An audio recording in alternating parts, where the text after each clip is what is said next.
Hi, everyone. I'm Deb Flashenberg. Welcome to Yoga, Birth, Babies, a podcast produced by Prenatal Yoga Center.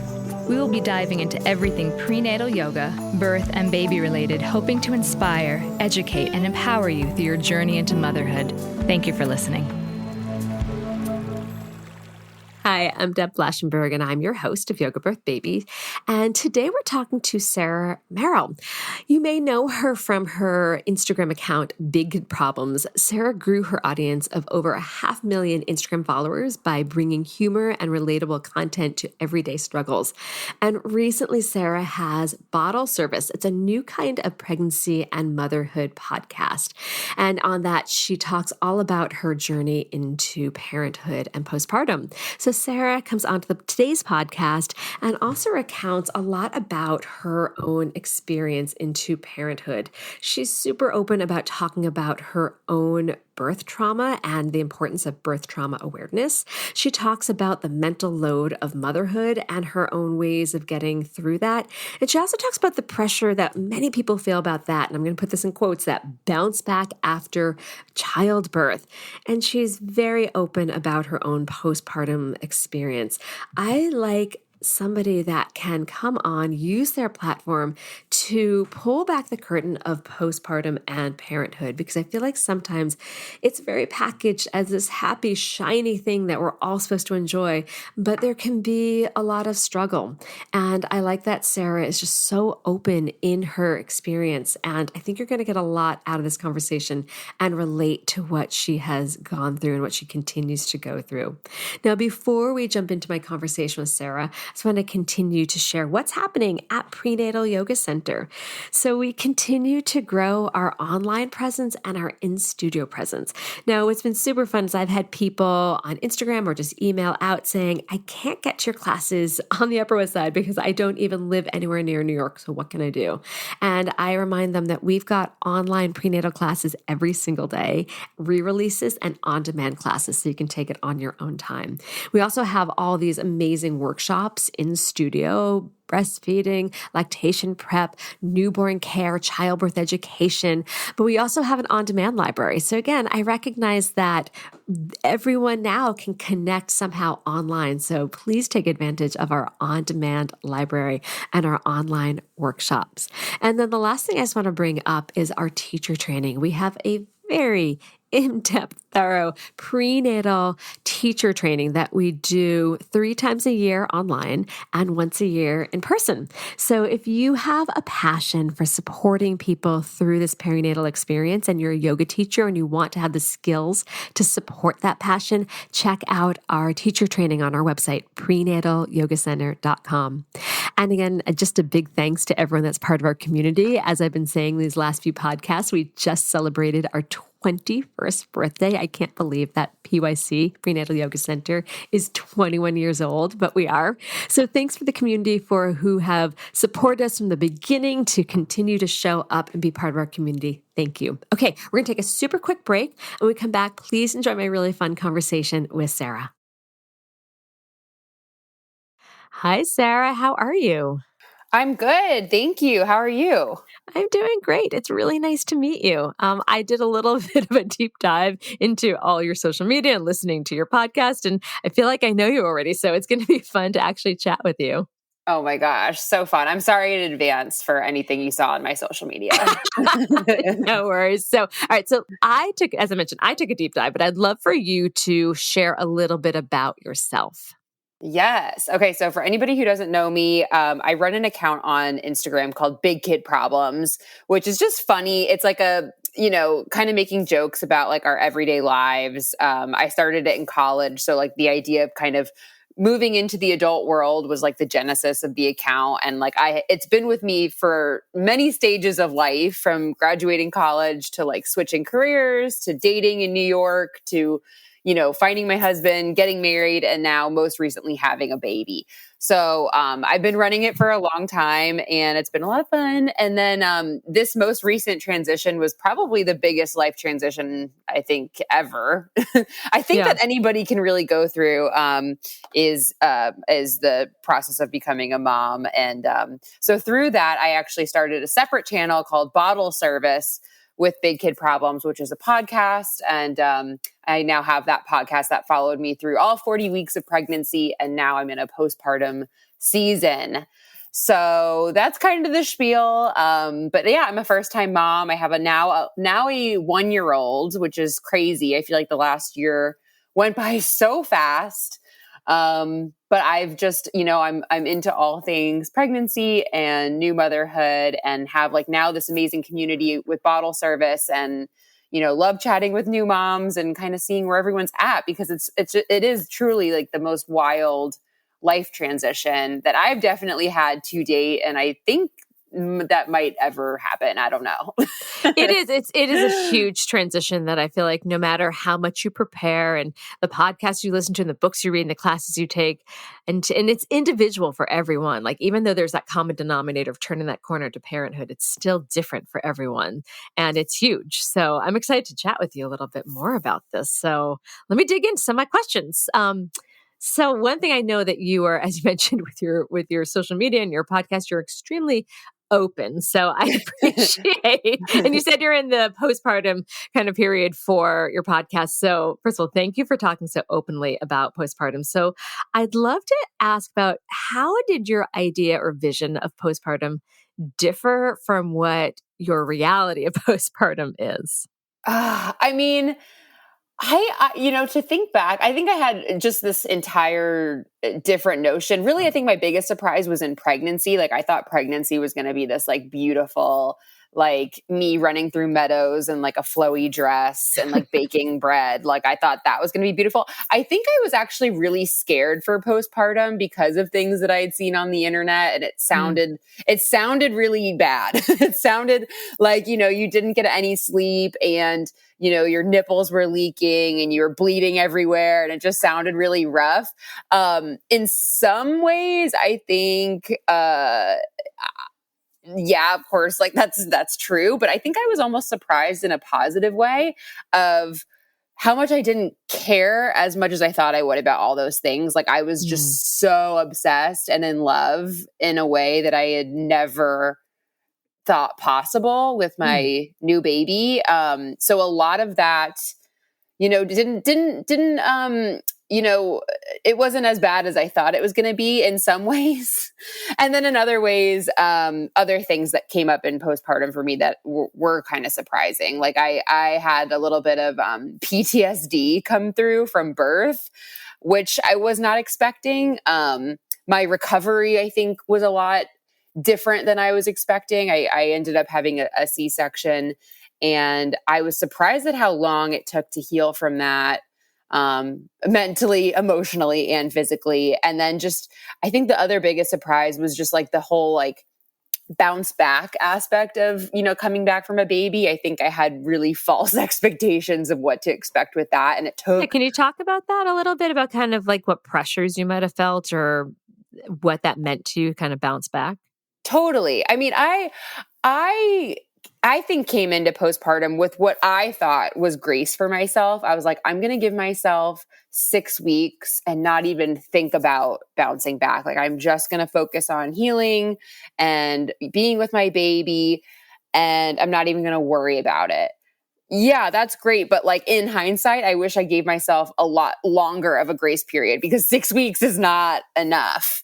I, for some reason, thought that after that 6-week period that, I would jump right back into working out, eating well, and the weight would just kind of come off. Like, I thought I had always been like a pretty active person. Like, I love working out. I'm like one of those weirdos who like actually enjoys going to the gym, like mostly for like my mental health state. But I love working out, and I've always kind of been like the same weight my whole adult life. Like, I'm not like somebody who yo-yos one way or the other.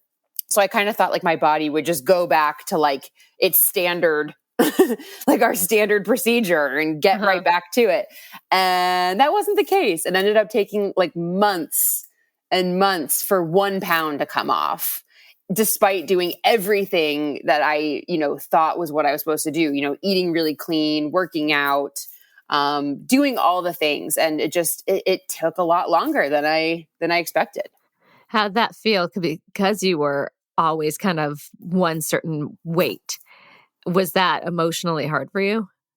For sure. And it was frustrating. I mean, I'd say like frustrating would be like the number one thing, because I was like, I don't understand why this isn't working. And it was a little disheartening, like I was trying so hard and I just wasn't where I thought I was going to be at that time. And I was like, am I ever going to get back to my, body, or am I ever going to feel comfortable in this body? So it was like, it started to ping at my like anxiety a little bit too, because there was some real fear around like, will I ever feel good again? So it was a challenge for sure. And then I also know that you had some breastfeeding difficulties. Do you want to open up about that? Oh my God. Yeah, I could talk about that all day. Breastfeeding was one of those things that I would say, when we were talking about surprises in postpartum, I should have mentioned this. That was shocking to me. I came into motherhood with kind of like, I guess I had an idea that I had some family history of people having trouble in my family breastfeeding. So I knew that might be the case. And when I was pregnant, I actually stocked up on formula in my third trimester. I'm like, just in case it doesn't work out, I want to make sure I have formula available. Like I came into it with like a very open mind. Like, yes, I want to try breastfeeding. I know it's like the thing to do, but if I can't do it, I'm going to give myself grace. I'm going to have some options available. When I was handed that baby in the hospital, like that whole plan kind of fell apart, because I looked at him and I was like, this is the most like perfect creature that I've ever held in my hands. He's fresh out of the womb. And I want to do everything I can to give him like the perfect experience. Like I want to like make sure I'm nourishing him in the best way possible with like, the best source of food possible, which is from my body. And I kind of changed from that whole notion of like, I'm going to try to do this to I have to do this. And I think there was a couple factors at play. I mean, I mentioned I had some family history of women in my family having trouble breastfeeding. I had some complications in my third trimester, and I had to schedule a C-section, so I never went into labor, which I think may have, played a role that my like milk production kind of like never snapped on. I didn't go into labor. I didn't, birth my baby. So I think my milk just didn't kind of like that whole thing just didn't turn on. It wasn't like, okay, we're good to go. And we went into the hospital. When that first day, the nurses come in, they're like, okay, we're going to try breastfeeding. We tried everything. We tried, different holds. We did everything. It seemed like my baby was doing everything right, and I just wasn't producing anything. And that was hard. And I think I got a couple weird pieces of confusing and conflicting information in the hospital. Like I had one nurse tell me to just leave him on the boob as long as he would stay there. So, she came into the room and told us that and walked away. I kept that baby on my boob for 45 minutes. She came back in. She's like, why is he still on there? I'm like, you told me to keep him on. She's like, oh no, that's way too long. And sure enough, she pulled it off and my nipple was completely raw. Ugh. So painful. And from that point on, it was really painful to feed after that. So then every feed became super, super painful. Still no milk was coming out. I met with every lactation consultant in the hospital. I ended up, taking a hospital grade pump home with me, because they're like, well, nothing's coming out yet, but so we're going to try pumping. So when I got home, there was a couple days of me being in like this complete bliss bubble with my baby. And then when it came time to feeds, I would fall apart. Like I even just a couple minutes before, when I knew it was coming, I would just start to cry. I would just like completely just start to panic and be like, oh, I know that this pain is going to happen again. And I don't know there was just a lot of anxiety around, is the milk even going to come this time? And so I was pumping for a couple days, still really not getting anything, maybe getting like a half ounce of milk for my baby. So we were like supplementing with formula this whole time. And eventually, a couple days after coming home from the hospital, I woke up and had this red rash all over my chest. Sent some pictures to my doula, and she's like, you need to call your doctor. It looks like you have mastitis. So sure enough, I did that. I had to, then get antibiotics for mastitis. And then I was kind of faced with a decision, am I going to take this medication and pump the whole time because, it is transferred through breast milk. So I don't really want to give it to my baby. So I'm going to have to pump for 10 days and take, and not even give the milk to him, or I could just stop breastfeeding. And luckily I had my mother-in-law, surprisingly, was very supportive of me. And she's like, why are you torturing yourself? She's like, I never breastfed Brandon, my husband. She's like, look at this guy. He's, healthy as can be. And he is. He's like a big, big, strong guy. So I'm like, Brandon was never breastfed. I feel like I could, it's not the end of the world if I don't breastfeed my son. And I stopped. And it was, surprising, like the weaning process, took a couple of days. My milk supply never really came in. So it was probably a little shorter for me than for most. Mm-hmm. And it was hard. I mean, I would say when I finally made that decision to just stop breastfeeding, in my gut, like I had like a feeling of relief. But I also had a lot of feelings of like guilt and that I had failed and, that I was weak. I'm like, I have other friends who have had trouble breastfeeding and they pushed through. Like, why can't I do this? And, there was some comparison there and feeling just bad. And then, once my milk finally dried up, I remember there was like that day happened where, I could feel that it was dried up. The pain had really subsided. And I had a moment of, it's over, followed by the next moment of being like, oh my God, it's over. Like I can't reverse this decision. Mm-hmm. And that was followed by a breakdown. and all that to say, it was a hard decision. It was tough to make. And then after a few days when I was feeling better and, my baby was taking his formula and feeling good and we were all much better, like it felt a lot better and I felt a lot better about it. But it was a process to get there for sure.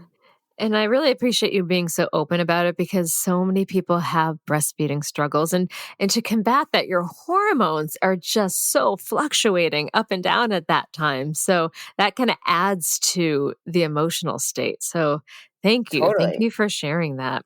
Yeah. You know what also, just for anybody else who maybe went through this or is going through this, one of the weirdest things I would say is, after we made that decision and we got through a couple of days and we're feeling good, I was feeling good about my decision, but then I would be out in the world and I just noticed there was like, society was like, would judge me at certain points. Like random strangers would make comments to me like, oh, you're bottle feeding your baby? He looks really young.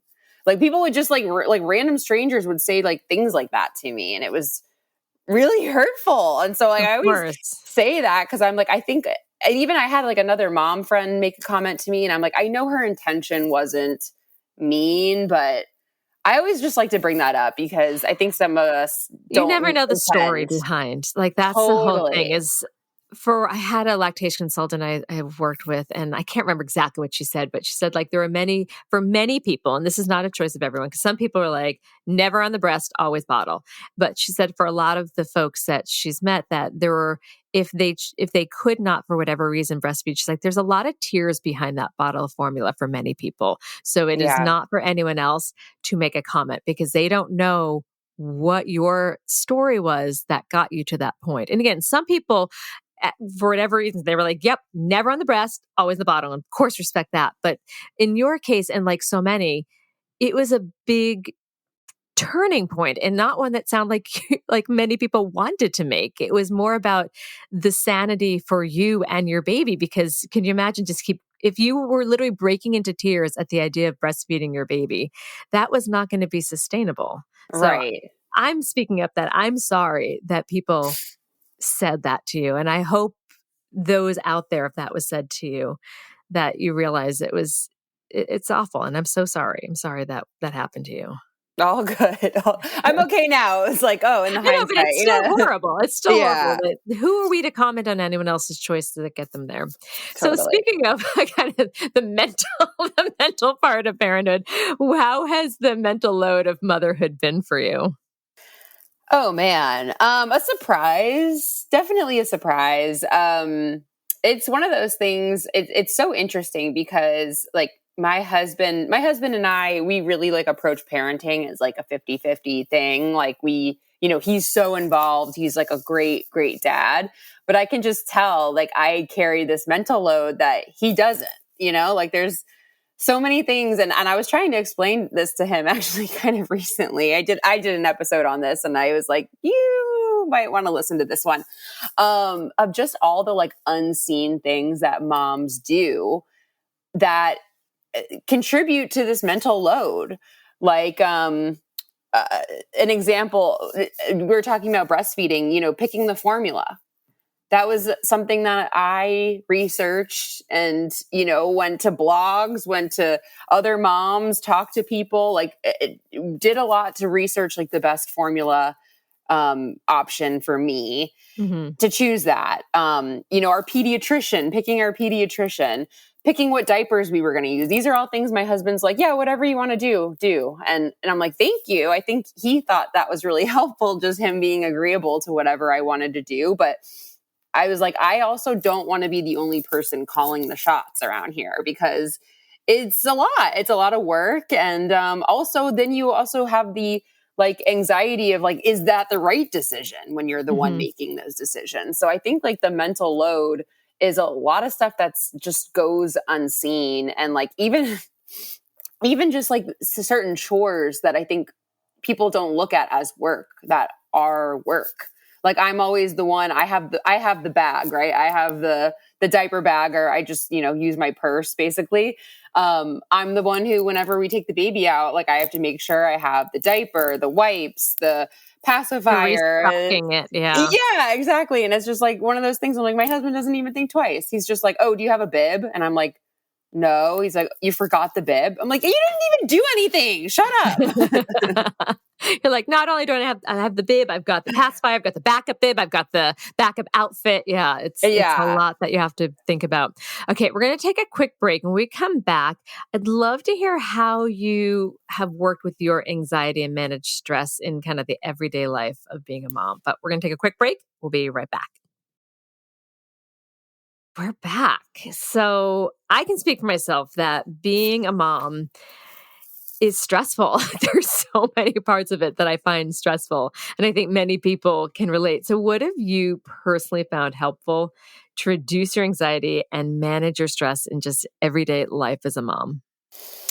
Yes. I mean, there's so many, I feel like, tools that I've just accrued in my little mental health toolbox over the years, and have really leaned heavily on them, after becoming a mom. Some of the biggest things are just taking walks. Like it sounds so simple, but it's one of those things that I think like it kind of covers your bases of like getting outside, getting some fresh air, seeing sunlight, getting a little bit of physical activity. It's something you can do with your baby.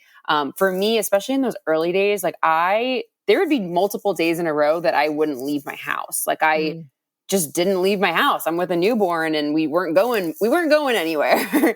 So even just like when I started to really make it a priority to leave the house every day, even if it was just for like a quick 20-minute walk, that helped so much. I kept a gratitude journal, making like 3 things from that specific day that I was grateful for. I made sure to like eat well and drink water and hydrate my body. Like these are things like we all know to do, but especially in the postpartum period, we sometimes forget. Like there would be days that I wouldn't, give myself much self-care. Like I remember one day I realized I hadn't showered in like 2 full days. And I'm like, we gotta prioritize getting in that shower or taking a bath or, leaving the house to get my nails done, whatever it is, just like a little bit of self-care here and there. Also getting support, making sure that I had breaks, that I had people I trusted, my husband, I will credit my husband with this one. And we both work from home, which is really nice to have him there. But I could be like, I'm going to go to this bar class. I need you to watch him for an hour. And he would, oblige. That was huge. When I started getting help, like we would have my mother-in-law come over and she would watch him for a couple hours so I could leave the house. Like these are all little things that really help, and once they all come together, and helps just ease some of the pressure off of those early days.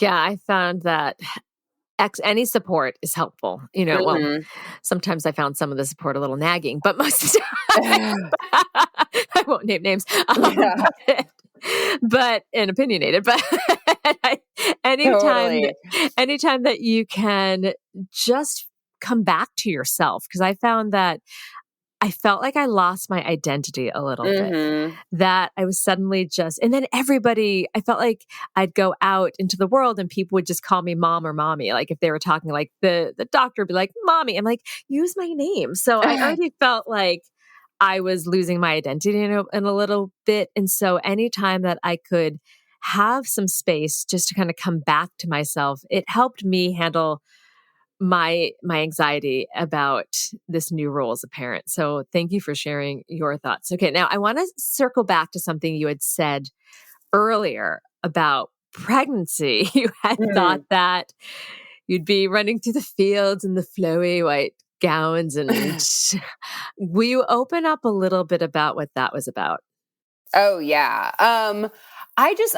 My whole life, I had always wondered what it would be like to be pregnant. It looked so fun, to be honest. Like I'm one of those who I see a pregnant woman with like her belly and I'm like, that is the cutest thing I've ever seen in my life. I think it looks adorable. I mean, you get to eat, whatever foods you want. It looks like people are really nice to you. They give up your seat. They give up their seat for you on the subway. Like that was just like, this looks like a very nice, peaceful, lovely time, and you're growing a human. Like that's got to be beautiful. And for me, pretty early on, that whole visual kind of went to shit because I just did not feel good. I felt really sick pretty early on. My energy was completely zapped, which I didn't anticipate that. I had heard about like morning sickness. I didn't realize I would be out all day. I'd be sitting on the couch from the time I woke up to the time I would be going to bed, just miserable. The only time leaving the couch would be go to sit on the bathroom floor for a couple hours. So it wasn't like this beautiful, happy experience that I was hoping for, we should say. And and it kind of continued. I know people always say like, yeah, the first trimester is hard, but then once you get through that, the second and third are a lot easier. And for me in the second trimester, another thing that really shocked me is I started feeling like super depressed, like not even just uncomfortable or sick, but like just deeply, deeply sad and like in a dark place. And I was like, what is this about? And I started doing some research and I heard about perinatal depression or prenatal depression, which is like the sister to postpartum depression. I think all of us have heard of postpartum depression. That was something I, knew about. I didn't know that I would have those exact same symptoms in pregnancy. So that was a surprise. I kind of felt low like that. Like I kind of felt in that hole, like I was in that hole for pretty much the entire pregnancy up until the day that I gave birth. And then what's really weird is the day I gave birth, I remember holding my baby and feeling like there was a 60-pound weight lifted off my shoulders and it was gone. Oh, amazing. Never experienced it again. What did you do to help when you felt such a heaviness and depression? Especially after you identified, like you did your research, you identified, okay, I have perinatal mood and anxiety disorder. So how did you move past that? Yeah, well, I will say, like, even just identifying it was huge. Because I didn't understand what was really going on with me, and I didn't know if that what I was feeling was normal. So when I realized that, oh, this is a thing that like certain women experience, it's not normal. It's a treatable thing. Like that actually made me feel a lot better because it made me, I don't know, feel less guilty about having those emotions. because I was, everyone, this is a time you're supposed to be so happy and overjoyed and grateful for carrying a life. And I wasn't feeling any of those things. And then, realizing that I had this, this prenatal depression, like kind of made me feel less guilty about having the emotions, and a little, and also gave me a little bit of a sense of control, because I was like, okay, now that I know what this is, now I know that there are things that you can do to help. Right. So one of those big things was reaching out to a therapist. Like I had moved into a new city like a year before getting pregnant. I didn't have any therapists on call in my area. So I went and sought help pretty quickly, and got on a therapist schedule here in Nashville, and went to see her throughout my pregnancy. And then there was a couple things I wasn't doing that I started doing. I wasn't, because I had been so sick through my pregnancy. And I mentioned earlier, I'm somebody who loves going to the gym, and it's mostly for my mental health. I'm like a pretty active person. I had stopped. I hadn't been to the gym in weeks. I felt so crappy that I wasn't going out. So I started to force myself to become active again. I started forcing myself out to take my little daily walks outside and getting some fresh air. I had been sitting on the couch for weeks at a time. Of course, that's not good for anybody's mental health. Right. So I started just doing things like that, and going to the gym, being active, talking with somebody. I mean, if it gets really bad, there's options for medication. That was something I did talk to my doctor about. I ultimately decided against it. But yeah, I mean, it's so good to know that there are options when you're feeling that shitty. Yeah, no, absolutely. Because it can feel like it's just you and feel overwhelming. And Totally. you just said the most important thing, like getting help, finding help, having a support system. One other topic I want to bring up, and you've been open about this, so I hope you're okay with me bringing it up, is the discussion of birth trauma awareness. So are you comfortable sharing about your birth trauma experience? Oh, yes. And actually, I wanted to like give you just a quick round of applause, because I saw that you've talked about this on your podcast, and I love that you're doing that, because Thank you. I just went through this in the last year, and there's not much information out there. So I love that you're bringing attention to it. Thank you. No, I think it's important. I think it's not talked about enough. So when I saw that you do talk about it, I'm like, oh, let's see if we can go there. Totally. Yes. Yeah. I mean, it was something. I don't know if you want to start at like the actual story of the Wherever birth, you want to start, wherever it works for you. I mean, I'll talk, I guess, just understanding, what it was. Like I went through the first few weeks after having a baby. I was, in postpartum, but I was experiencing this very disorienting, the word I would use is disorienting. I had this disorienting experience that I could not articulate at all. Like I would try and explain it to my husband, and like the words weren't there. I was feeling like this huge mix of emotions. I was having these PTSD like flashbacks of my birth. I was having trouble sleeping, and I knew when I was getting ready, anybody listening to this podcast who's had a newborn, how excited you are for your bed at the end of the day.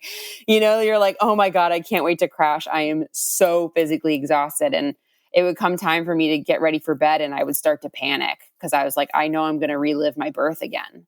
I knew every time I laid down, I was going to be right back to where I was in the OR. Like I was having very, very detailed and vivid flashbacks. Oh, wow. And I didn't know any of this was a thing. Like I would talk to my other mom friends, and they would be complaining about breastfeeding and whatnot. And I'd be like, yeah, I mean, how bad is it like when you can't sleep because you're thinking about the birth? And they're like, what? What are you talking about? Like, it was just something that I was like, nobody is relating to me. I feel really alone in this experience. I couldn't explain it to anyone. And even when I would try to explain it to my husband, I feel like he didn't get it.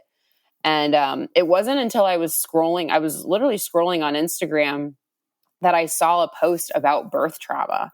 And I had never even heard the words birth trauma. And as soon as I read that term, I was like, I don't need to know anything else. I know that I have this. Mm-hmm. And that, similar to the prenatal depression, I'm like, just knowing it's a thing, that it is a thing was huge. Like it really it empowered me to like learn more about what birth trauma is, what it was, that there were so many other women that were experiencing this. And that nobody was talking about it. But at least I knew that I wasn't alone, and that, again, that there was treatment options. There was things I could do to improve my situation. So did you seek help at that point? Like, what was your path once you just discovered the birth trauma? Yeah. Again, I sought help, but in a different talk therapy. Like I had been in talk therapy during my pregnancy, which I mentioned. I didn't love it, to be honest. Like, I think of all the things that I did, that kind of helped the least. Interesting. Yeah, I thought it was good. Like, I was like, I think it's a necessary thing to go and to, make the effort, but it didn't really make me feel better. Like, I didn't walk out of those feeling much better. If anything, it kind of like made me feel a little bit sadder, because I would usually cry in those Yeah, it brings up a lot. It brings up a lot, and it was hard. So when it came time to this, I actually, was talking to somebody here in Nashville that recommended somebody who like specifically works with women who experience birth trauma. So I started working with her, and so started working with somebody, just even like learning more about birth trauma and understanding about it, like, made me feel better. Yeah. And like understanding the process, I did a couple things like writing my birth story out, getting it out there, and then like rewriting my birth story without any of the emotion attached to it. Like, there was like certain exercises like that I thought were helpful. She helped me kind of understand like my emotions. And one of the first things like we did on one of the first sessions we did, where I thought was so helpful, was she was explaining to me, well, first I'll say that I wasn't just like mental anguish that I was experiencing. Like, I felt it in my body, like months after giving birth. I still felt like I was hit by a car like days before. Like, I was constantly tense. I had a lot of like muscle spasms happening, like really, really sore all the time, inflammation in my body that wasn't going away. And I was trying all these different modalities, working with a bodywork specialist who was really helpful at this time. And when I was working with this birth trauma specialist, she kind of explained to me, she's like, I want you to picture this doorway, and you're on one side of the door, and on the other side of the door is this trauma, this like monster that's on the other side of the door who's trying to break through. And she's like, you're doing everything in your power to keep that door shut and not let this thing like overtake your life. She's like, no wonder you're exhausted. No wonder your muscles are so tense. You're fighting for your life against this door. She's like, you need to just open the door and like let those emotions come through and feel it and process it, because fighting it isn't doing you any good. Yeah. So that was helpful for me in the beginning. I really appreciate you opening about this, because it is more prevalent than I think we realize. So I appreciate you getting that out there, especially for those that hadn't, maybe don't understand what they're feeling. Kind of like you said, you're asking your friends, like, don't you focus on this? And they're like, no. So I think, I think just sharing that with folks, because they may not know what they're feeling, and then to know that there are ways to move through it. So thank you for your bravery to be like, this is what I experienced. I had it too. It just helped. I think it normalizes it, which is something I think many of us may feel heaviness about, like, why am I having this? So thank you. Yes. Okay. Oh, sorry. What were you saying? No, I love that. I think it needs to be talked about more, for sure, because again, when you're experiencing this and you're so disoriented and you don't even know that what this is, like, the more people talk about it, the more women can identify this earlier on and get the help that they need. Absolutely. Okay, we're going to take another break. And when we come back, what is one final tip or piece of advice that you'd like to offer new and expectant parents? We will be right back. Okay, we're back. So, what floats to your mind? One tip or piece of advice for new and expectant parents? Whew. Oh man, that's That's tough. One piece of advice, let me think for a second. I think honestly, one of the things that helped us the most was getting some like sleep training. I know that word can be triggering, sleep training, but like we did a little bit of work around getting a schedule in place to help my son get to sleep quicker. And we followed the moms on call method pretty religiously. And our baby was sleeping by 3 months. Wow, that's great. Yeah. And I've talked a lot of my other friends. I mean, I had some other mom friends who just got on me early. They're like, if you don't listen to anything else we say, like, just trust us, do moms on call. And it's one of those things I'm really, really grateful that I did. And I've had other friends that didn't do it and like their babies didn't sleep for months. And I don't know about anybody else, but I am somebody who needs sleep. Yeah. Really, I am not a happy person to be around. I am not a fun hang, if you will, when I have not slept. So getting my baby sleeping early was like huge for me. Yeah, we did some sleep. We worked with a sleep consultant and she had a very specific, very gentle plan, but I think it was maybe around 12-ish, 10 or 12 weeks, probably 12 weeks. And it kind of turned, I think it was 12 weeks, maybe even a little further, it turned our whole world around. And I'm like, oh my gosh, you can sleep and I can step away and I don't have to like rock you or nurse you to sleep and then put you down and crawl away. Like just sleep was a main thing. So I appreciate that tip. I fully support that tip. All right. So where can people find you? Yeah. So my biggest channel is probably on Instagram at Big Kid Problems. And then of course my pregnancy and new motherhood podcast is called Bottle Service with Big Kid Problems. You guys can come hang out with me there. I have a bunch of like anybody who's actually pregnant. I always like to make this little tidbit because you kind of have to scroll down in the episodes to find the pregnancy episodes, but they're there. You can find each week of pregnancy. So if you're, 15 weeks, you can find week 15 and go from there. But yeah, those are the main spots. And then I have my personal Instagram, Sarah Merrill _Hall. So amazing. Come hang out. Thank you so much, Sarah. I really enjoyed getting to know you. It's always fun after seeing somebody, in the social media world, actually talking to them. So it was really fun. I had a great time. And thank you for sharing so much. Me too. Thank you so much for having me. This has been an episode of Yoga, Birth, Babies, produced by Prenatal Yoga Center.